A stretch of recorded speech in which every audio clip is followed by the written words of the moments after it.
I was at a family event the other day, and a parent came up to say hello.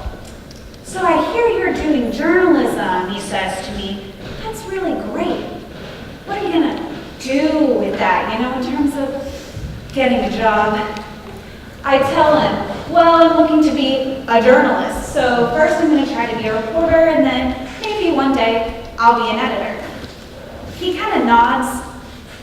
I can see him patting my head, mentally feeling sorry for my ignorance. He says, well, I think it's great you're so enthusiastic, but it must be hard going into a job market like that. Well, I understand his skepticism. According to the State of News Media's 2014 report, full-time newsroom employment declined another 6.4% just in 2012. So I think the question my friend's dad was really asking me was, is journalism a dying field? I don't think so. I think journalism is changing. I think maybe what is dying is our traditional notion of journalism, a one-way information dump. We, the reporters, tell you, our readers, what's important in the world around you. Now, reporting is more of a two-way conversation. You can not only comment on stories after they've been published online, now our readers are learning how to be reporters themselves. A great example of this would be when a plane landed on the Hudson River in 2009. A random eyewitness actually broke this news on Twitter using this photo.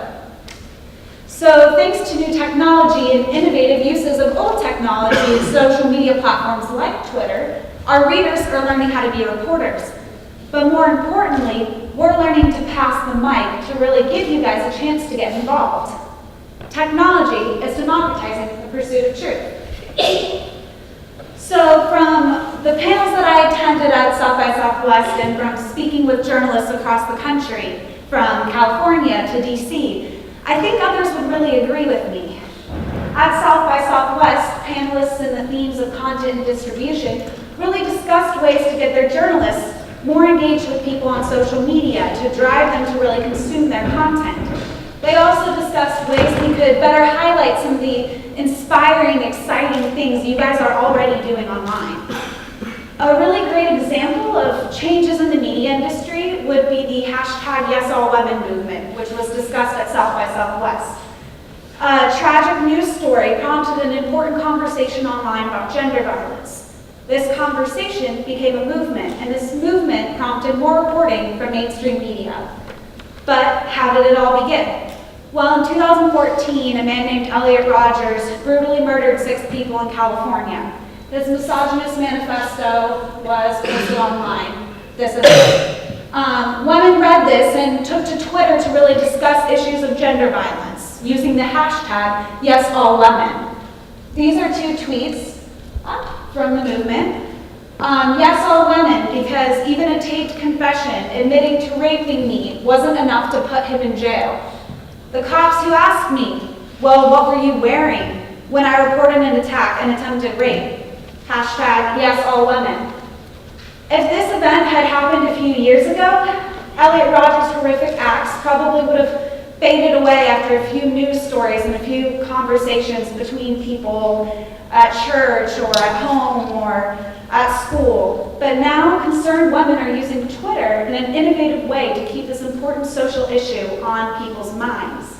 At South by Southwest, during a panel called Why Feminism is Winning the Web, MSNBC correspondent and senior Mike editor Elizabeth Plank said that taking part in this hashtag was one of the most emotional moments in her entire career.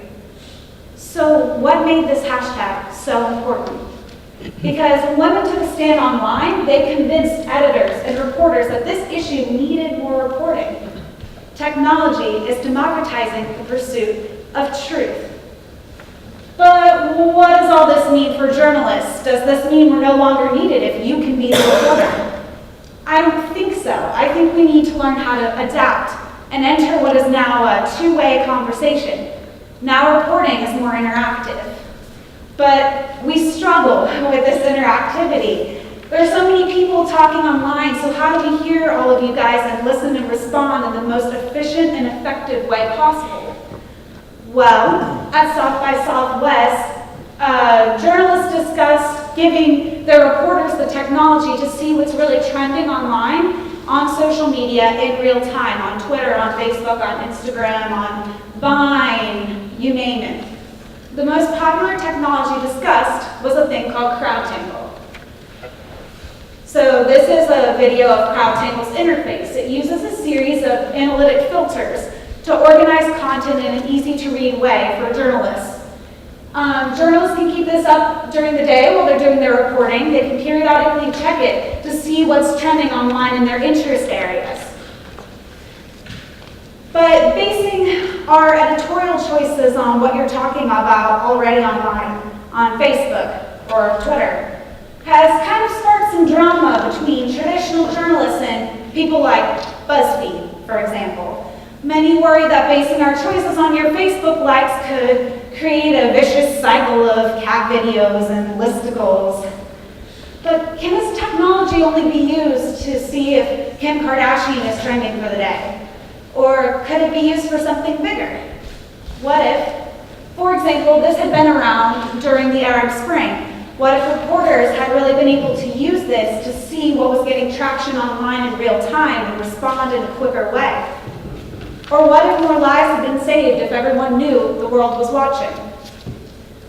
Well, I think I can better explain to my friend's dad what us journalists are going to do with our degrees. We're going to engage our audience, that means you, and in new and better ways than we ever have before. And this is an exciting time for you too, because this means you can join the conversation. Now your voice can be heard. What stories do you want to see? What things do you think mainstream media has missed? Now you can respond in as simple as starting a hashtag or reposting a story online. I, for one, am really excited for the opportunity for more voices to join the conversation. Thank you.